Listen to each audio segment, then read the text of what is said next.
Welcome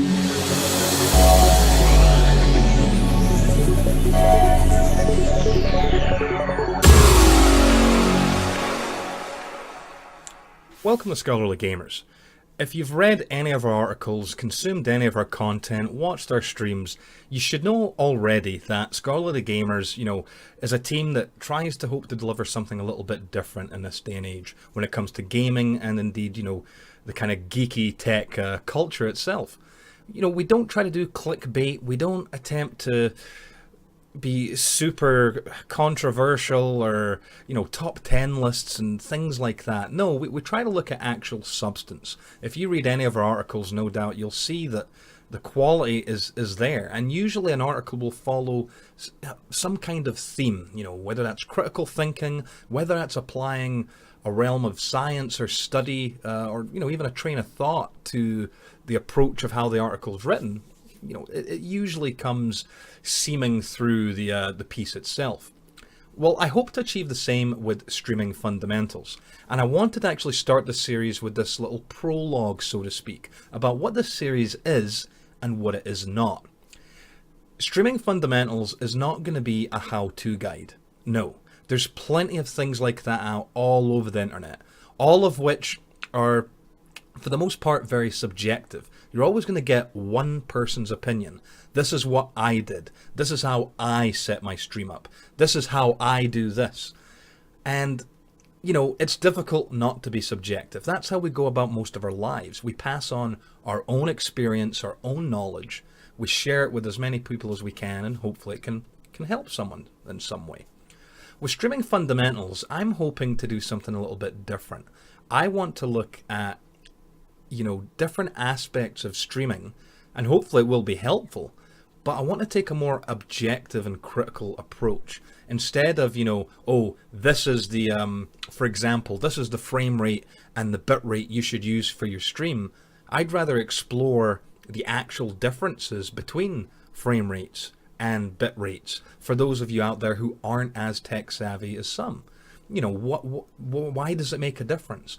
Why should I actually choose my bitrate more carefully? Should I look for the highest quality or the most accessible to my viewers?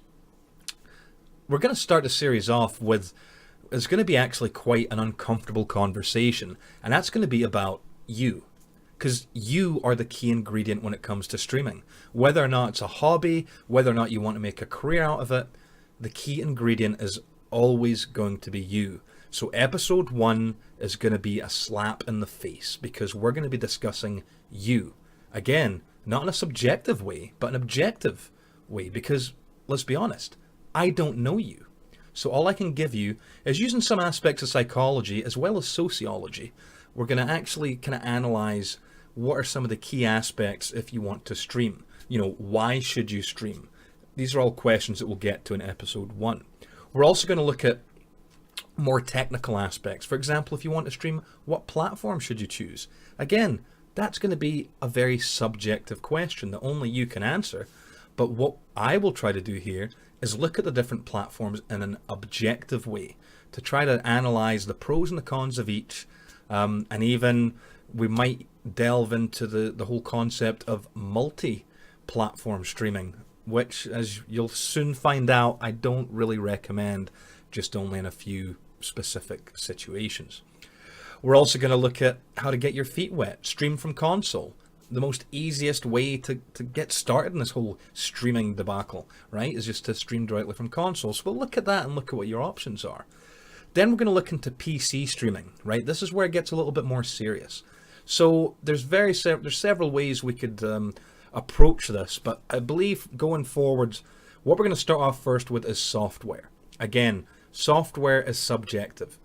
So many people have so many different opinions about what is the best software to use.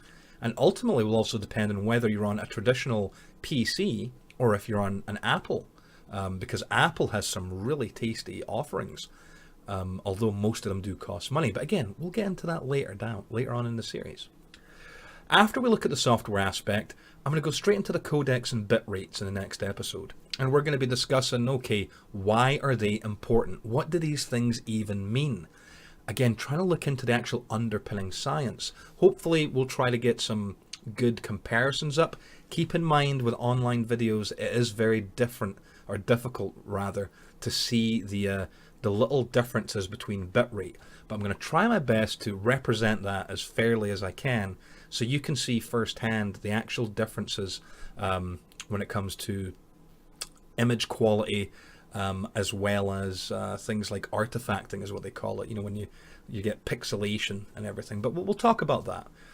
After that, we're going to actually look at PC hardware, because this is something that's often overlooked or sometimes thought about too much.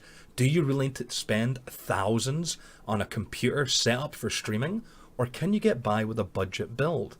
Again, we'll look into the hows and the whys of why your PC hardware is important, but at the same time, whether or not you should really spend a crazy amount of money on things. After that, we're going to look into presentation. Presentation as in your overlays, as in your lighting, as in your audio. These are, again, key aspects that you want to look into. And we'll look into how, it's not about products saying, oh, use this is the best thing you could use. But again, going back to the science of it, why is lighting so important, especially when you're dealing with a green screen, right? After presentation, we'll get into a little bit more kind of meaty things like channel growth, right? There's some key underpinning concepts of channel growth: branding, schedule, and networking. And we're going to discuss those. Again, that's going to try to be as objective as I can, because different people have a lot of different ways of accomplishing these things. But I'm a little bit older. We're probably going to go old school, and we'll talk about what actual networking is, how to reach out to people in the proper way, instead of just coming off as spammy and, looking like you're advertising. Once we go over channel growth, the next episode is going to be safety and security, good practice, and how to protect yourself. Because guess what? Once you start putting yourself out on the internet, whether that's streaming, whether that's creating YouTube content, you lose you lose the ability to be anonymous. Now there's a face. People know you. Depending on what you stream and what you post online, people may be able to find out details about you that you wouldn't have necessarily let them know in the first place. It's easy to let your name slip, and a lot of people are comfortable letting people know their name. But when you start introducing things like where you live, where you went to school, all these types of things, you can find yourself susceptible to identity fraud. So we're going to talk about safety and security and how to protect yourself. After that, we're then going to go into physical health, because let's be honest, if you're going to be streaming for a long period of time, it is really unhealthy for you. The human body is not designed to sit down for 8+ hours at a time. There's a reason that ergonomics in the workplace are so important. There's a reason we have coffee breaks and lunchtime. You're supposed to move. So we're going to go into physical health, how you can try to take care of yourself. And lastly, at this point in time, unless we add to the series, is going to be mental health. This is one of the things that so many streamers are not prepared for. That comes into, their motivation, this not depression as a whole, but actually streamer specific depression, as well as anxiety. Now, everyone deals with these things in different ways, and you're going to probably say, oh, who am I to give opinions on these things? Well, to put this in a perspective, I've been a CBT, cognitive behavioral therapy practitioner for the last decade. So that's kind of my meat and potatoes. Psychology is what I went to school for many, many years ago. So that is, even so I'm a big tech geek, and I do love games. When it comes into mental health, that is my bread and butter. So I'm leaving that for last. And again, it's going to be fact driven. It's not a matter of opinion, although you could say some of it will be professional opinion. But most of it is actually going to be looking at the science, of what causes streamer depression. And, depression as a whole can come from so many different things, and there's so many ways to deal with that. And I would urge you right away, if you do have any type of depression or anxiety problems, you should contact your GP, depending on what country you're in, your health service, to seek help and support. There's all sorts of great charities out there as well that can help you in so many different ways.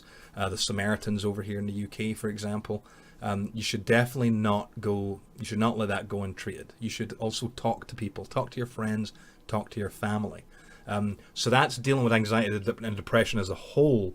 But we're actually going to be looking at, when it comes to streaming, your own motivation. How, if you have a bad stream, how it gets you down and how to deal with that.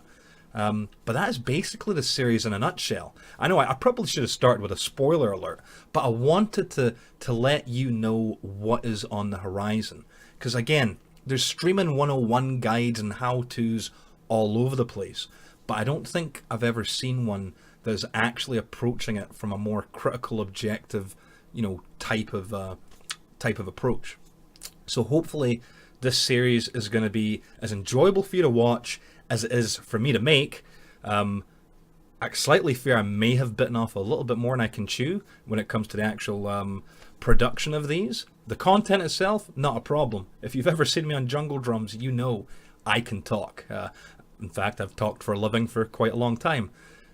But hopefully I can actually make the production of these videos worth your time and effort in tuning in. But anyway, I don't have any firm dates. I don't know if this is going to be weekly, bi-weekly, monthly. I hope that you enjoy the ride, and I will see you there.